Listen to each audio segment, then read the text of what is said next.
शिक्षक शिक्षयित्री ओ छात्र छात्री शपथ करूछु जे परिष्कार परिच्छन्नता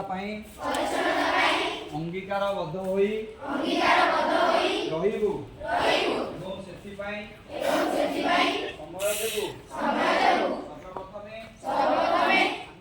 आमे एई कार्य आरंभ करिबु आम कार्यालय आम विद्यालय घर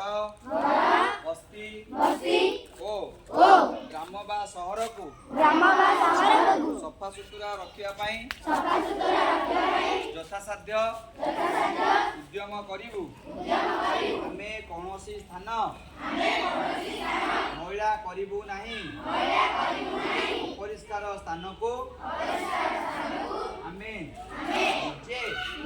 एवं अन्यर साहाय्य सफा करिबु स्वच्छ ओ सुस्थ परिवेश गठन आमर मूल लक्ष्य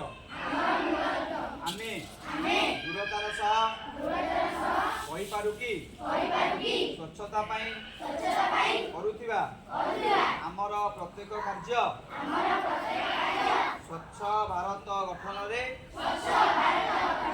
सहायक हेब। जय हिंद।